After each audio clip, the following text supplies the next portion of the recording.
Hello दोस्तों, मैं Neeraj sir hotspot 61 में आप सभी का स्वागत करते हैं।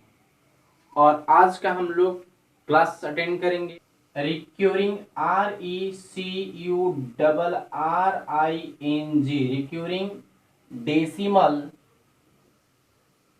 Decimal fraction.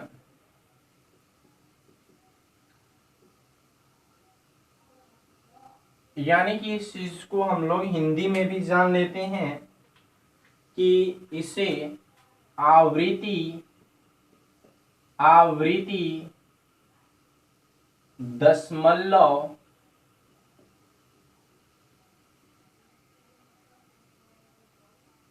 भिन्न के नाम से जानते हैं, जो क्लास 9th में भी एंड रेलवे कॉम्पिटिटिव सभी एग्जामिनेशन में ये आपको देखने के लिए मिलते हैं। तो सबसे पहले हम एक एग्जांपल से आपको बता दें कि रिक्वेरिंग डेसिमल फ्रैक्शन क्या है, इसमें तीनों ये वर्ड कैसे आए, इनका क्या अर्थ निकलता है। तो देखते हैं सबसे फर्स्ट कि हम कोई भी संख्या अगर लेते हैं 0 पॉइंट यानी 0.24242424, तो इसमें ये जो दशमलव जो दिया हुआ है, इस पॉइंट को तो हम लोग जानते ही हैं कि इस पॉइंट को क्या बोलते हैं, डेसिमल यानी कि दशमलव बोलते हैं। और ये जो संख्या यहां से लेकर ये जो संख्या दे रही है, जो बार बार आवृत्ति यानी बार बार जो रिपीट कर रही है एक ही संख्या, इन चीजों को हम लोग आवृत्ति के नाम से जानते हैं, तो अब बचा क्या कि ये फ्रैक्शन हम इसे क्यों कहते हैं, ऐसा वर्ड क्यों आया, ये चीज भी बताते हैं। इन चीजों को अगर हम बार में शो करें, बार में दर्शाएं, तो ये दर्शाया जाएगा 0.24 बार। यानी कि हमें आवृत्ति को दर्शाने के लिए ऊपर में बार लगाना पड़ता है। अगर कोई भी संख्या जितना बार रिपीट करे, जैसे 24 यानी 24 जो है 3 बार, यहां पर 1 2 3 4 बार रिपीट किया हुआ है, इसलिए इस पे 0.2 रेकडिंग लगा दिए, यानी कि बार चढ़ा दिए। अब इन चीजों को अगर हमें सॉल्व करना है फ्रैक्शन में दिखाने के लिए, तो हमें क्या करना होगा, पहले जो है अगर 24 लिखें और दशमलव को हटाने के लिए हमें सबसे पहले जितना पर बार लगा है उतने, यानी जो संख्या पर दो संख्या पर बार लगा है, यानी कि दो संख्या यहां पर दिया है, दोनों संख्या पर हमें दोनों संख्या के लिए 99 यानी कि 99 रख देना है। बस ये जो संख्या है हमारी यहां पर, यही तो है हमारा फ्रैक्शन यानी कि भिन्न है। समझ में आया, यही जो है यहाँ पर हमारा भिन्न है। तो यहां से इस एग्जाम्पल की माध्यम से हम आप सभी को ये चीजें दिखा दिए कि ये पुनरावृत्ति यानी कि आवृत्ति दशमलव भिन्न किसे कहते हैं। रिक्यूरिंग डेसिमल फ्रैक्शन क्यों इसका नाम पड़ा, ये भी आपको बता दिए। अब हम इसमें पढ़ेंगे, ऐसे तो ये सभी संख्या को हम लोग इरेशनल नंबर के नाम से जानते हैं, जिसे अपरिमेय संख्या कहते हैं। ये सभी संख्या एग्जाम्पल नंबर ये फर्स्ट था, सेकेंड में अगर लिखते हैं कि 0.1 बार, ये क्या है, तो ये हमारा इरेशनल नंबर है। या इससे एक और नाम से जानते हैं हम लोग, इसे हम लोग non terminating TERMINATING TING, non terminating decimal के नाम से जानते हैं, जिसका हिंदी जो है, आप हिंदी मीडियम में जो भी बच्चे पढ़ते हैं या क्वेश्चन में आते हैं तो बोलता है अशांत दशमलव, अशांत दशमलव। इन्हीं चीजों को हम बोलते हैं क्या, जो संख्या बार बार रिपीट करेगी, यानी कि यहां पर ये 0.1 जो है तो 0.11111 रिपीट करते रहेगा। अगला जो है एग्जाम्पल में हम लोग देखेंगे, लेकिन उससे पहले थोड़ी सी समझ लें कि ये रिक्यूरिंग डेसिमल फ्रैक्शन दो भागों में बटा है। फर्स्ट जो है भाग प्योर रिक्यूरिंग डेसिमल फ्रैक्शन के नाम से हमें इसे परिचित है। इसका एग्जाम्पल देख लेते हैं कि एग्जाम्पल के माध्यम से 0.1, 0.16 बार, 0.245 बार, 0.386 बार, 0.8926 बार। यानी कि कहने का मतलब कि इसे प्योर रिक्यूरिंग डेसिमल इसलिए बोलते हैं जो दशमलव के बाद अगर जितनी संख्या रहे उस संख्या पर बार लगा रहेगा। दशमलव के बाद एक संख्या है, एक संख्या पर बार लगा है। दशमलव के बाद दो संख्या है, दो संख्या के बाद बार लगा है। दशमलव के बाद तीन संख्या है, उस पे बार लगा है। दशमलव के बाद तीन संख्या इसमें भी है तो उसके ऊपर भी बार लगा है। दशमलव के बाद चार संख्या, इसके ऊपर भी बार लगा है। जब दशमलव के ठीक बाद कोई संख्या हो और उस संख्या पर बार लगा रहे तो उस संख्या को हम लोग प्योर रिक्यूरिंग डेसिमल फ्रैक्शन के नाम से जानते हैं। अब इन चीजों को अगर हम रिक्यूरिंग डेसिमल में दर्शाना शुरू करें यानी रिपीटेशन में, तो देखिएगा इन चीजों को हम एक लेते हैं ए के माध्यम से 0.1 बार, यानी कि 0.1111 इतना बढ़ गया। इसी चीज को अगर फ्रैक्शन में अगर हम कन्वर्ट करना चाहते हैं तो इन चीजों को कुछ करना नहीं है। अगर ये संख्या जितनी बार, यानी कि एक पर बार चढ़ा है एक संख्या पर, तो हमें एक ऊपर लिखकर जितना संख्या पर बार चढ़ा रहेगा उतने नीचे 9 लिख देना है। यानी कि एक संख्या पर चढ़ा है, एक नीचे 9 लिख दिए, यानी कि इसका आंसर आपको 1/9। समझ में आया? दूसरी अगर इसी में दिया हुआ है 0.16 बार, तो हमें कुछ करना नहीं है। 0.16161616 लिखते जाते हैं। अगर इनको डेसिमलों में दर्शाएं तो हम इस माध्यम से भी कि दो अभी जस्ट पीछे में बोले कि जितने संख्या पर बार चढ़ा रहेगा उतना संख्या ऊपर में लिख कर और नीचे में जो है जितना संख्या रहेगा उतना 2 ठो 9 लिख देंगे। दो संख्या है 2 ठो 9, एक संख्या रहेगा 1 ठो 9, तीन संख्या रहेगा 3 ठो 9, चार संख्या रहेगा 4 ठो 9। इसी तरह से जो है कि जितना संख्या रहेगा उतना संख्या हम लिख देंगे। दशमलव के बाद जितने संख्या रहेंगे उन सभी संख्याओं को हम 9 मानकर लिख देंगे। तो यहाँ पर 16/99 ये जो है हमारा आंसर हो गया। अगर कोई संख्या ऐसा भी आएगा जो कटने वाला होगा उसे कटा भी देंगे। ठीक, अगला जो है तीसरी चीज पे हम लोग चलते हैं सी में। जैसे 0.245 यहाँ पर दिया है, इस पे बार चढ़ाना है तो हमें कुछ करना नहीं है। 0.245 245 245 245 इक्वल टू यहाँ पर दे रहे हैं, यानी कि बराबर नहीं है। ये हम तोड़ रहे हैं फ्रैक्शन में। अब इन चीजों को कभी कभी क्या करता है, क्वेश्चन ऐसे आता है तो हमें ऐसे लिखना पड़ता है, कभी कभी क्वेश्चन ऐसे आता है तो हमें ऐसा लिखना पड़ता है, कभी कभी इसका डायरेक्ट फ्रैक्शन में आंसर पूछता है तो फ्रैक्शन में भी हमें बताना पड़ता है। यही चीज हम आपको तीनों तरह से डील करते हुए चल रहे हैं। यहाँ पर जो दिया तो इन चीजों को देख रहे हैं तो हमारा 245 पर रिकरिंग चढ़ रहा है, यानी बार बार चढ़ रहा है। तो उन चीजों पे हमें क्या करना है, कितना संख्या दशमलव के बाद तीन संख्या है, तीन संख्या नीचे लिखेंगे, लेकिन 3 संख्या के बदले में 3 ठो 9 लगाएंगे, यानी कि 99 यहां पर लिख देंगे। कटता है तो कटा देंगे, नहीं कटेगा तो छोड़ भी सकते हैं। ऐसे ये संख्या कट जाएगी, कटा देंगे। अगला जो है हम लोग डी देख रहे हैं, सेम चीज इसी आधार पर चलेगा 0.8926। अब हमें कुछ करना नहीं है, इस संख्या को तो आप समझ गए हैं। अब डायरेक्ट फ्रैक्शन तोड़ते हैं।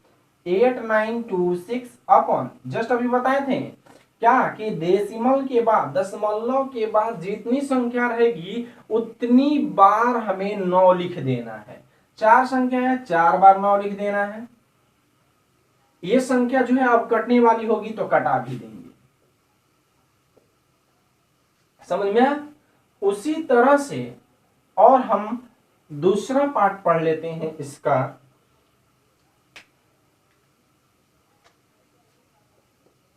अब हमें mixed MIXED mixed recurring decimal fraction, या इसे हम लोग मिक्स डेसिमल फ्रैक्शन के भी नाम से जानते हैं, या इसे हम लोग मिक्स डेसिमल फ्रैक्शन के भी नाम से जानते हैं। इनका भी थोड़ा सा एग्जाम्पल देख लेते हैं। एग्जाम्पल में इनका कुछ निम्न प्रकार से आते हैं, जैसे 2.43 पे बार चढ़ गया। दूसरी चीज 2.43 पर फिर बार चढ़ गया। फिर चलते हैं 0.43 पर बार चढ़ गया। फिर यहां पर चलते हैं तो 0.4329 यानी 29 पर बार चढ़ गया। इसी तरह से ये संख्या आती जाती है। फिर कुछ और एग्जांपल आपको बता दें, जैसे 0.001 आ गया और उसके बाद जो है 3 पर भी बार चढ़ गया। तो इन सभी चीजों को कैसे तोड़ेंगे थोड़ा देख लेते हैं। एग्जाम्पल के फर्स्ट में एग्जाम्पल ए का 243 पे बार चढ़ा हुआ है। इन चीजों को तोड़ने के लिए सेम चीज ऐसे भी चलते हैं, ऐसे भी क्वेश्चन आता है। इनको अगर तोड़ना है तो कैसे हम देखेंगे, जैसे 2.4333 आगे बढ़ते जाएगा, यानी कि 2.4333 आगे बढ़ते जाएगा। अब इनको तोड़ना है तो तोड़ने के लिए हमें कुछ करना नहीं है विशेष। इस संख्या पर थोड़ी सी ध्यान देनी है। अगर 2 है तो 2 प्लस, अगर हम इसके बाद लिखते हैं 0.43 पर बार चढ़ा हुआ है तो हमें कुछ करना नहीं है। यहीं पर जो है सिंपली 2 के जगह पर 2 और उसके बाद ऐसे बट्टा लगा देते हैं। उसके बाद यहां पर 0.43 यानी 0.43 कितना पे बार चढ़ा है, तो 3 पर चढ़ा है। टोटल संख्या कितनी है, 43 है। तो हमें क्या करना है, 43 में से 4 को घटा देना है और जितना संख्या है दशमलव के बाद उतना संख्या में हमें क्या करना है, एक पर, अगर 1 पर बार चढ़ा है, दशमलव के जितनी संख्या के बाद अगर बार चढ़ा हो, अगर 1 पर बार चढ़ा है तो 1 9, आज जो पर बार नहीं चढ़ा है उसको 0 ले लेंगे। यहां पर 0 ले लिए। इनको सॉल्व करते हैं तो 2, अब इसमें से इसको घटाएंगे तो कितना होगा, 39/90। ये आपका आंसर हुआ। अगर इसको तोड़ना भी है तो 9 दूनी 18, 180, यहां पर 30, 219 हो गया, 219/90। ये क्या हुआ, आपका आंसर हो गया। समझ में आया? उसी तरह से हम अब 2.43 पर देखते हैं। यहीं पर देख लेते हैं एक बार। 2.43 यहां पर बी में 2.43 पर देखते हैं, यानी 43 पर बार चढ़ा हुआ है। अब 43 पर बार चढ़ा हुआ है तो देखते हैं 2.434343 पर चढ़ा है। इनको सॉल्यूशन में अगर ऐसे भी लिख सकते हैं या ऐसे भी लिखेंगे, लेकिन फ्रैक्शन तोड़ना है तो उनके लिए हम थोड़ी सी ध्यान देते हैं। पीछे सेम प्रोसेस अब ऐसे ही करना है, लेकिन इस प्रोसेस पे हम लोग सॉल्यूशन करते जा रहे हैं। 2/43 पे है, 43 दोनों पे बार चढ़ा है इसलिए 99। तो ये क्या हो गया, दोनों हमारा आंसर हुआ। यानी कि ये जो दोनों को एक संख्या ऐसी, ये 2 यानी कि मिक्स संख्या में लिखे तो 2.43/9 ये क्या हुआ, हमारा आंसर हुआ। अगर इन चीजों को हमें तोड़ना है डायरेक्ट फ्रैक्शन के रूप में तो उन चीजों को भी देख लेते हैं। इन दोनों में गुना कीजिए, 99 दूनी का 198, 198 में 43 को जोड़ते हैं, 98 99 100 240, यहां पर 41 241/99 ये जो हुआ आपका आंसर हुआ। उसी के बाद ठीक जो है 0.43 है, यहां पर हम देख ले रहे हैं सी का 0.43 0.43 कितना पर बार चढ़ा है, 3 पर बार चढ़ा है। 3 पे देखते हैं हमें क्या करना है, पॉइंट के बाद यानी 43 - 4 जिस पर बार चढ़ा है, जिस पर बार चढ़ा है उनको नहीं लेना है, जिन पे बार नहीं चढ़ा है उनको यहां पर लेना है। जिस संख्या पर बार चढ़ा है उसके लिए एक 9 लगा देंगे, जिस संख्या पर नहीं चढ़ेगा उसके लिए बताए थे पीछे 0 लगा देना है। तो आपको क्या करना है, यहां पर सिंपली इसमें से घटाएंगे तो 39/90 ये आपका 39/90 आपका यहाँ आंसर हुआ। अगला देख लेते हैं हम लोग 0.432 पर देखते हैं, डी में 0.432 यानी कि किस पे अब 29 यानी 2 9 पर बार चढ़ा है। तो इनके लिए क्या करना है, हमें कुछ नहीं विशेष जो है 43 to 9 में हमें जिस पे बार नहीं चढ़ना है उस संख्या को घटा देना है, 43 को घटा देंगे। यहां पर जो है 2 संख्या पर बार चढ़ा है यानी 99, जिस संख्या पर नहीं चढ़ा है उसके लिए हमें 00।